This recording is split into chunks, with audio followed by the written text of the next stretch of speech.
Hello दोस्तों, नमस्कार। Only civils गुरु में आपका एक बार स्वागत है।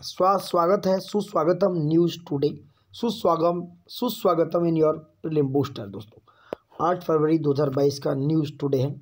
बहुत ही important news PIB, the Hindu and Indian express से निकाले गए हैं। दोस्तों देखते हैं एग्जाम पर्सपेक्टिव से क्या इजी है, क्या अच्छा है आपके लिए। तो पहला जो टॉपिक है वो है मिनिस्ट्री ऑफ हेल्थ ने दोस्तों ministry of family health and family welfare ने IMI 4.0 को लॉन्च कर दिया है। इंटेंसिफाइड मिशन इन धनुष को लॉन्च कर दिया है। ये 4.0 मिशन है दोस्तों, ठीक है। एक मिनट, क्या है IMI 4.0? इसने एम्स क्या है तो दोस्तों ये उस गैप को भरेगा। IMI 4.0 जो कोविड-19 पैंडेमिक की वजह से जो इन्फेंट और जो प्रेग्नेंट वुमेन हिट कर गए थे, जो कहीं ना कहीं कवरेज से बच गए थे, इम्यूनाइजेशन कवरेज से बच गए थे, जो रूटीन इम्यूनाइजेशन कवरेज इम्यून नहीं हो पाए थे, उस कवरेज से जो गैप बन गया था, ये उन्हें कहीं ना कहीं कवर करेगा दोस्तों। और ये lasting gains toward universal immunization को भी कहीं ना कहीं इसको एम को देखते हुए किया जा रहा है। IMI 4.0 ये 3 राउंड का दोस्तों, ओवरऑल 3 राउंड होंगे इसमें। It will have 3 rounds and it will be conducted in 416 districts across 33 states and union territory. 33 state के 416 डिस्ट्रिक्ट्स में जिलों में कंडक्ट किया जाएगा। पास्ट की तरह नहीं होगा। Unlike in the past, each round under IMI 4.0 will be conducted for 7 days. जो ईच राउंड है इस IMI 4.0 के अंडर में, वो 7 डेज का होगा। 7 डेज में कंडक्टेड होगा दोस्तों, इंक्लूडिंग रूटीन इम्यूनाइजेशन डेज होते हैं ना, RI जो होता है उसको लगाकर। Sundays and public holidays will be included in this IMI 4.0 दोस्तों। अब बात करते हैं मिशन इंद्रधनुष की। ये 2014 में लॉन्च हुआ। इसका गोल था कि जो पूरा फुली इम्यूनाइज करना, इसका गोल था इंश्योर करना फुल इम्यूनाइजेशन को दोस्तों, जो अवेलेबल हो सकती है vaccine under universal immunization program के अंडर में दोस्तों। जो चिल्ड्रन 2 साल के एज के हैं या जो प्रेग्नेंट वुमेन है उनके लिए दोस्तों ये यूनिवर्सल जो प्रोग्राम चलाया गया था, 2 साल की एज और उनकी जो प्रेग्नेंट महिला है उनके लिए चलाया गया था। इसने करीब 90% अपने टारगेट को अचीव किया। जितने भी डिस्ट्रिक्ट्स हैं कंट्री में, 90% फुल इम्यूनाइज कर दिया था, फुल कवरेज कर दिया था सारे डिस्ट्रिक्ट्स को दोस्तों। मिशन इंद्रधनुष की बात करें, जो ऑल वैक्सीन्स हैं अंडर द UIP प्रोग्राम, मतलब यूनिवर्सल इम्यूनाइजेशन प्रोग्राम के अंडर में, आज जो प्रोवाइड की जाती थी as per national immunisation schedule के हिसाब से प्रोवाइड की जाती थी, जो ऑल वैक्सीन्स हैं दोस्तों MI प्रोग्राम के अंडर में। तो UIP प्रोवाइड कराता है free vaccine against 12 life threatening disease. कितनी? 12 थ्रेटनिंग डिजीज हैं जिनके द्वारा फ्री वैक्सीन प्रोवाइड कराता है दोस्तों। कौन कौन सी हैं? नंबर 1 ट्यूबरकुलोसिस है, diphtheria, pertussis, tetanus, polio, hepatitis B, pneumonia, meningitis due to haemophilia influenza type B की वजह से जो होती है meningitis due to haemophilus influenza type B की वजह से होती है। मिजल्स, रुबेला और Japanese encephalitis and rota virus और डायरिया। रुबेला और जापानीज जो इंसेफ्लाइटिस हैं and rota virus vaccine in selected states and districts के लिए हैं दोस्तों। तो ये 12 लाइफ थ्रेटनिंग डिजीज के लिए प्रोवाइड होता है फ्री वैक्सीन इस प्रोग्राम के अंडर में, ठीक है। इस प्रोग्राम के अंडर में 12 थ्रेटनिंग डिजीज हैं जो मैंने बताया। देखो 3 स्टेज का प्रोग्राम है ये। कौन कौन सा? IMI जो है ये 2017 में लॉन्च किया गया था to reach each and every child up to 2 year of age and all those pregnant women who have been left uncovered under the UIP। IMI program को 2017 में इसलिए लाया गया दोस्तों, जो महिलाएं, जो प्रेग्नेंट महिलाएं वीमेन हैं और जो 2 साल के बच्चे हैं जो UIP प्रोग्राम से कवर्ड नहीं हुए थे, उन तक अपनी रीच पहुंचाने के लिए, उन तक पहुंचने के लिए 2017 में लाया गया था। और IMI 2.0 भी 2019 में लॉन्च किया गया था, reaching the unreach with all available vaccines and accelerate the coverage of children and pregnant women in identified districts and blocks. जिन डिस्ट्रिक्ट्स में आइडेंटिफाइड और ब्लॉक्स में लाया गया था उनके लिए 2019 में चलाया गया।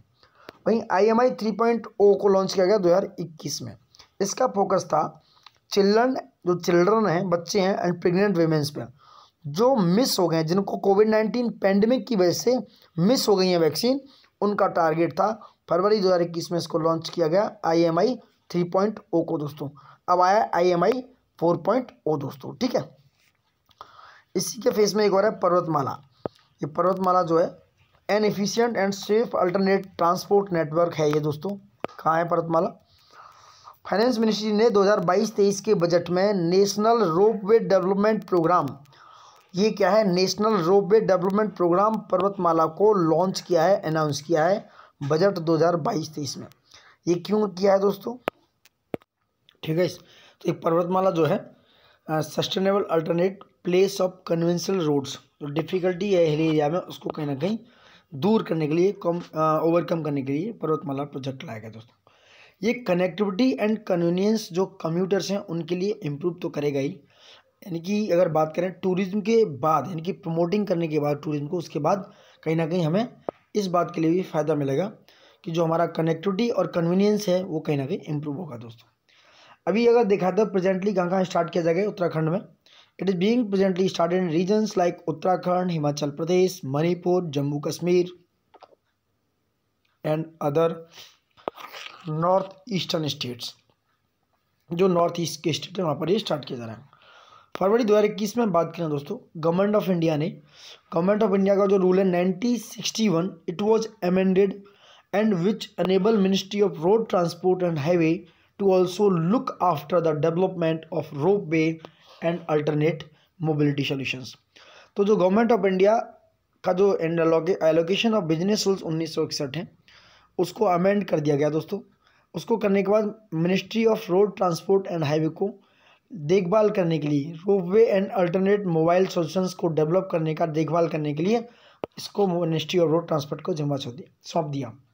मेजर फैक्टर क्या है? ड्राइविंग रोपवे इंफ्रास्ट्रक्चर की।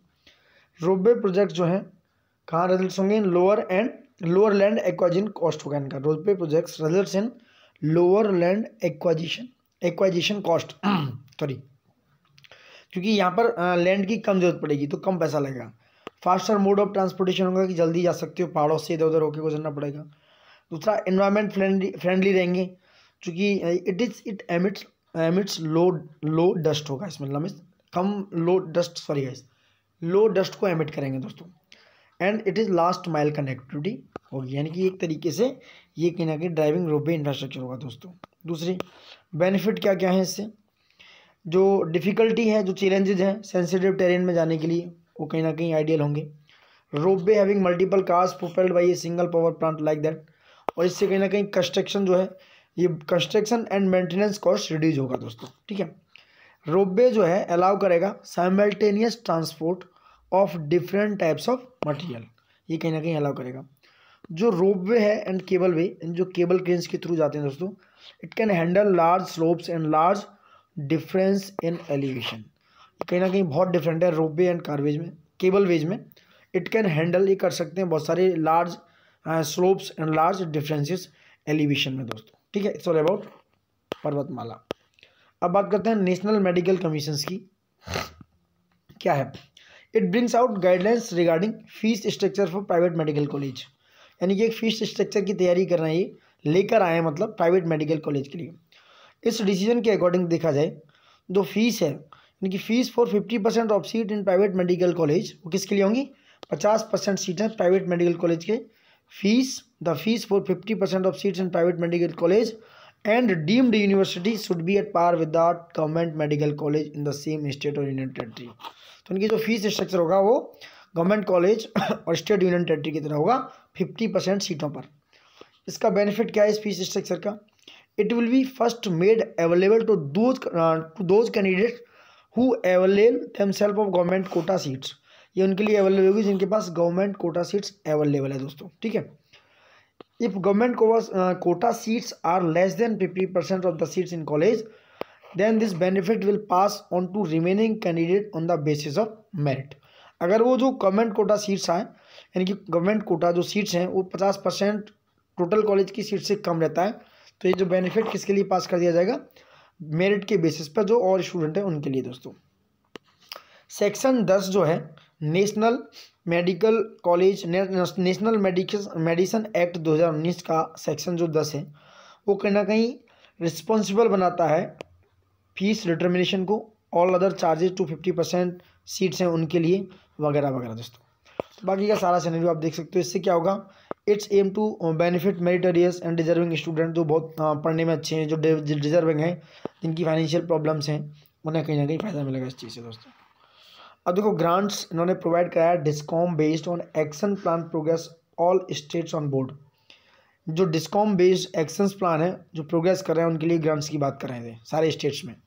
देखो power distribution company that is called discom in most states and union territories had submitted there reform plans under revamp distribution sector scheme, जिसे बोलते हैं RDSS।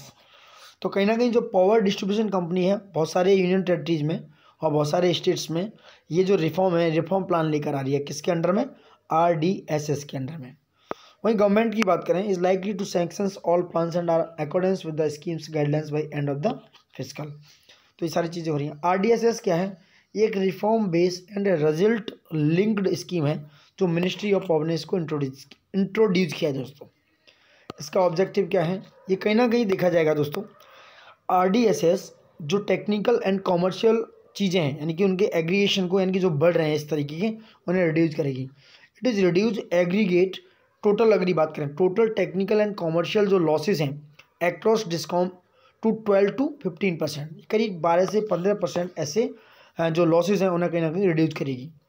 रिड्यूस गैप होगा, यानी कि reduce gap between average cost of power supply and average revenue realise to zero by financial year 2025, यानी कि 2025 तक ये कह रहे हैं जो पावर सप्लाई और एवरेज रेवेन्यू के बीच में है, यानी कॉस्ट ऑफ जो पावर सप्लाई है उसके एवरेज जो है उसका कॉस्ट ऑफ पावर सप्लाई का और जो एवरेज है रेवेन्यू का वो जीरो कर दिया जाएगा 2025 तक। उसके गैप को भर दिया जाएगा, रिड्यूस कर दिया जाएगा और इस रिलाइज टू जीरो कर दिया जाएगा, मतलब क्या है कि जीरो कर दिया जाएगा। Power distribution is term the weak link of India power sector. ये बहुत बड़ा इंडिया का वीक सेक्टर है, पावर सेक्टर जो है इंडिया का एक वीक लिंक है। ये जो है RDSS की वजह से it had incorporated learning from previous schemes. इसको कहीं ना कहीं इनकॉर्पोरेशन की ज़रूरत है, सीखने की ज़रूरत है जो पुरानी स्कीम है उनसे, ये जो डिस्ट्रीब्यूशन इशूज़ हैं उनको सॉल्व करने के लिए दोस्तों, ठीक है। अर्लियर स्कूल्स क्या हैं, अर्लियर स्कीम्स क्या हैं, इशूज़ क्या हैं। देखो इंसेंटिवाइज किया गया है और डिसइंसेंटिवाइज वर पोस्ट डेटेड। जो इंसेंटिवाइज और डिसइंसेंटिवाइज था इट वाज पोस्ट डेटेड हुआ करता था। RDSS क्या सीख सकता है, उसको ज़रूरत है, it is required discount to submit audit figure, मतलब उसको ऑडिट फिगर की ज़रूरत है, वो सबमिट करे अपना on their performance every year before they get further grants, यानी कि जो अगली ग्रांट मिले उससे पहले उन्हें कहीं ना कहीं ऑडिट फिगर को, ऑडिट जो रिफॉर्म है उसकी ज़रूरत है, उसको सबमिट करने की ज़रूरत है डिस्कॉम को दोस्तों। प्रीवियस इशू क्या था, इनएडुकेट रिवीजन था, जो टैरिफ थे और जो हाई ड्यूज थे डिस्कॉम की, उनकी बात है। यहाँ पर टाइमली रिवीजन की बात है कि जो टैरिफ हैं या जो पेमेंट आपकी सब्सिडी में है या ड्यूज हैं जो स्टेट गवर्नमेंट के द्वारा या प्री क्वालिफिकेशन कंडीशंस हैं जो RDSS के अंडर में, टाइमली रिवीजन की ज़रूरत है। उस समय पुअर बिलिंग थी और जो कोला कलेक्शन परफॉर्मेंस था बहुत पुअर था। इस समय प्रीपेड स्मार्ट मीटर लग रहा है दोस्तों।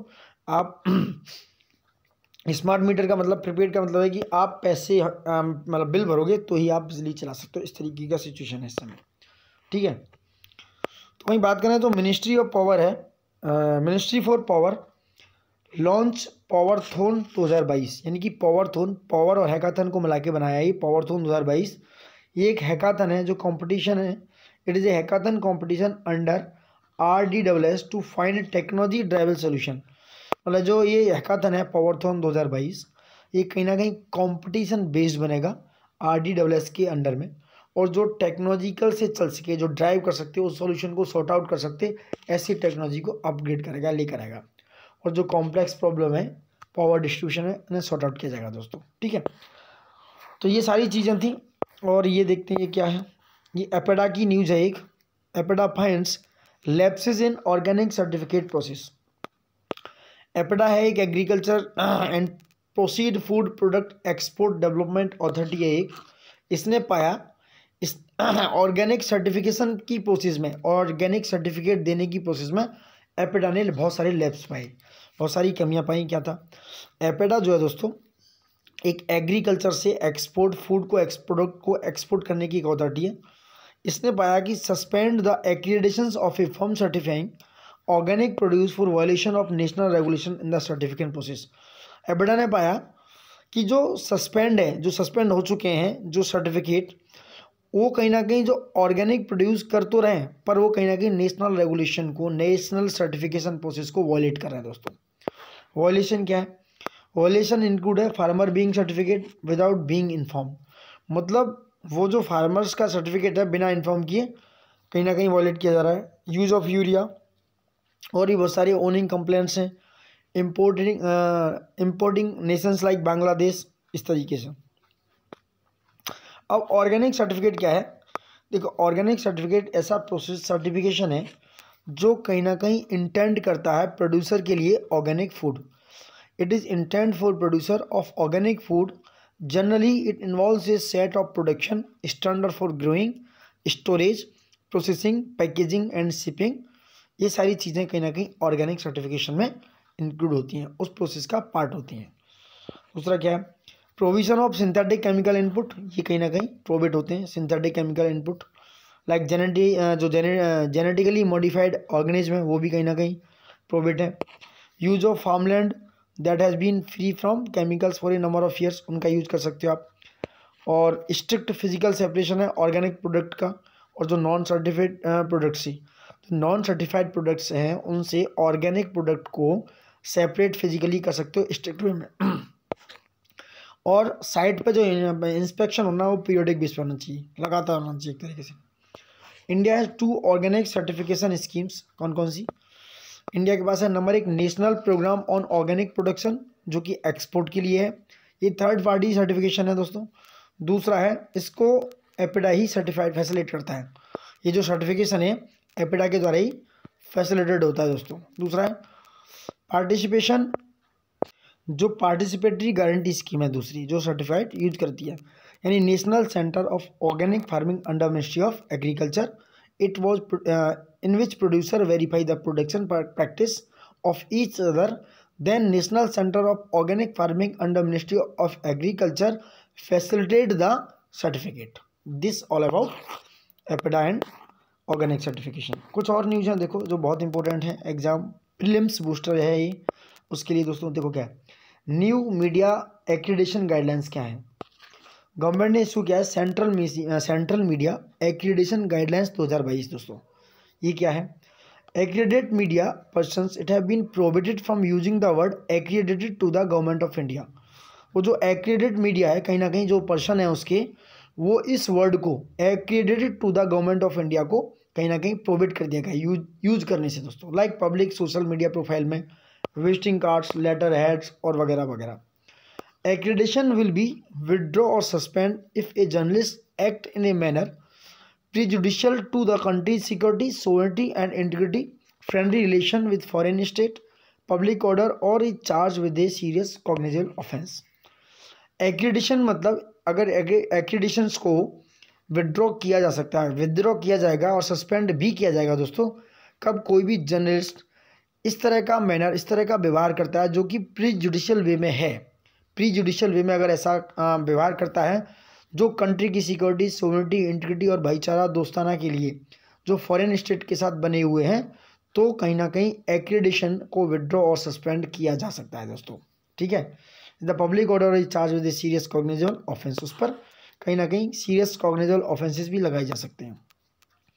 अब तक no accreditation will be granted to freelance journalist. जो फ्रीलांस जर्नलिस्ट हैं उनके लिए कोई भी इस तरह का ग्रांट नहीं है, यानी कोई भी एक्रीडेशन नहीं मिलेगा उन्हें, जो वर्किंग कर रहे हैं फॉरेन न्यूज़ इंडिया में, ऑर्गेनाइजेशंस में वगैरह वगैरह।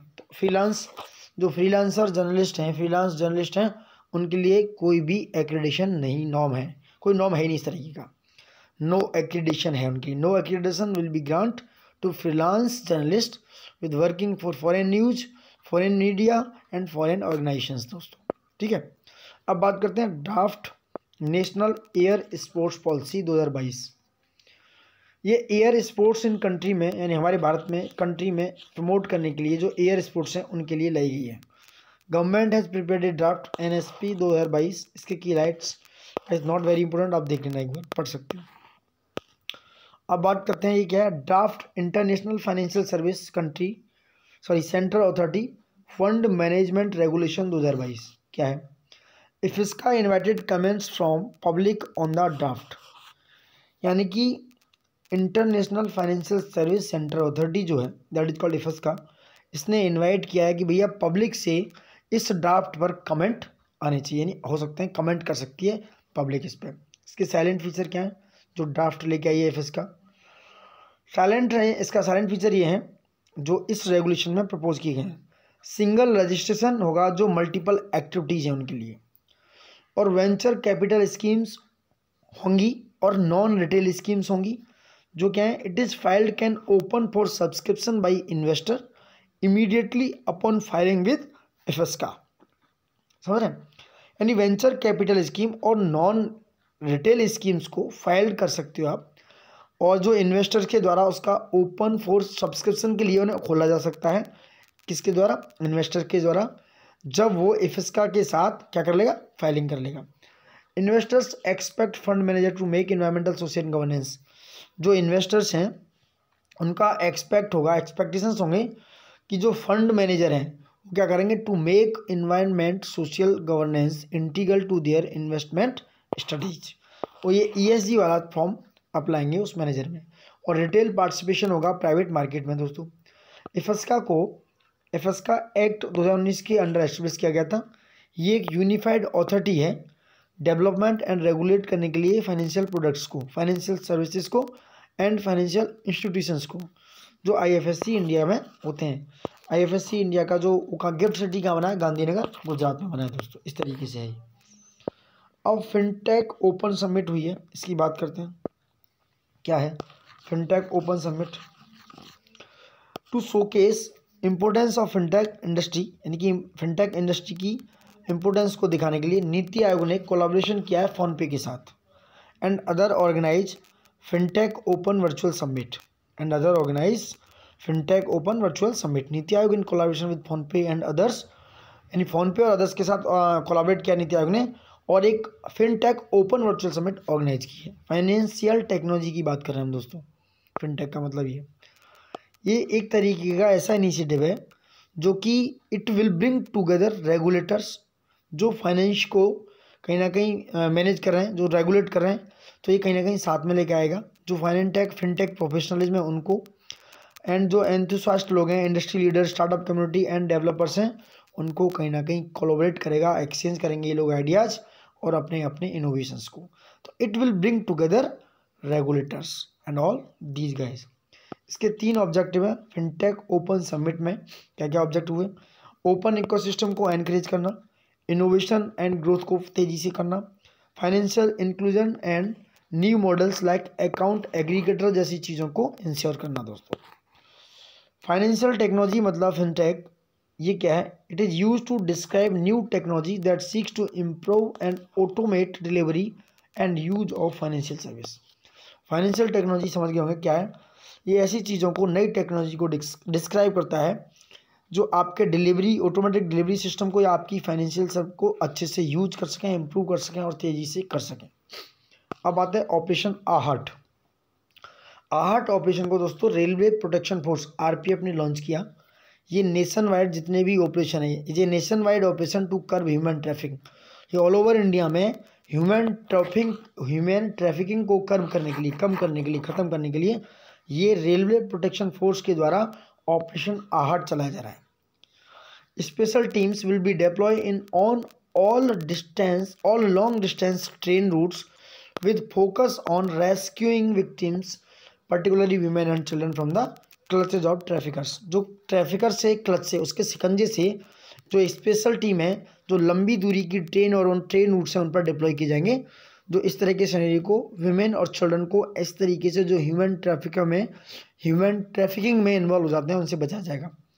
अब तक की बात की करीब 2000 से ज़्यादा विमेन और बच्चों को ये ऑपरेशन आहट के तहत 2017 से 21 के बीच में रेस्क्यू किया जा चुका है RPF के द्वारा। ठीक है दोस्तों, RPF इंटरेस्ट करता है with protecting railway passenger area and railway property को।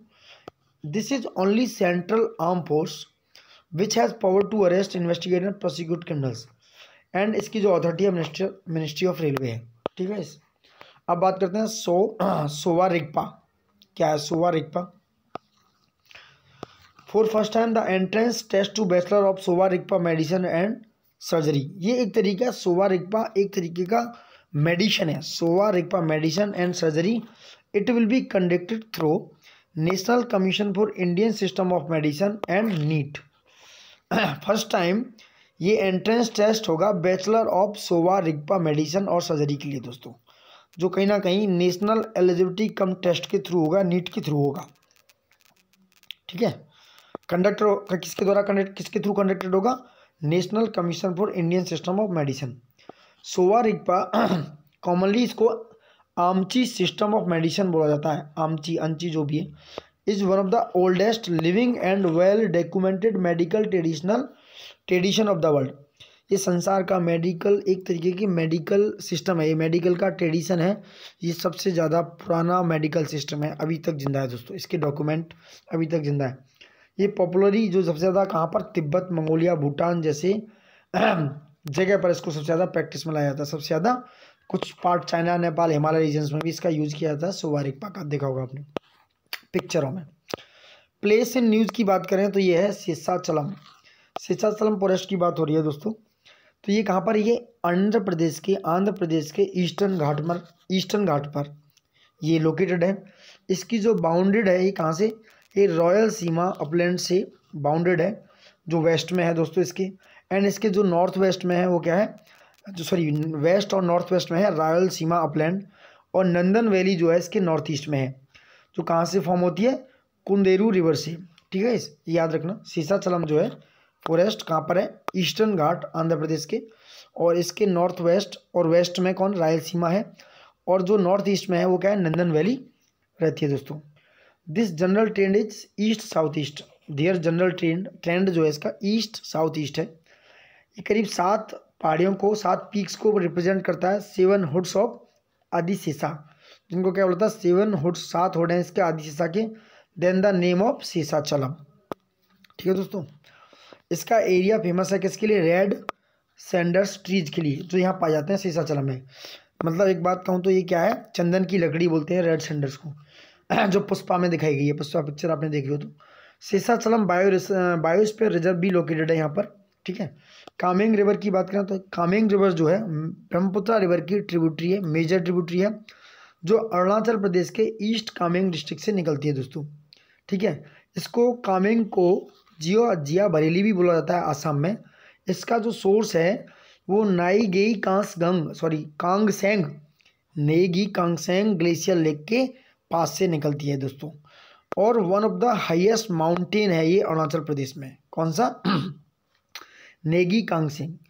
ये जो बाउंड्री फॉर्म करती है, ये east Kameng district and west Kameng district के बीच इसकी बाउंड्री बनती है, और इसकी जो boundary between Sessa and eagle nest के बीच, जो सेसा एंड ईगल नेस्ट सेंचुरीज हैं उनके बीच भी ये बाउंड्री बनाती है दोस्तों, जो कहाँ पे to its west and Pakke tiger reserve to the east. जो Sessa and eagles nest century है वो इसके पश्चिम में है, किसके हैं दोस्तों, ये जो जिया बरेली रिवर है, और जो पक्के टाइगर रिजर्व है वो इसके ईस्ट में है।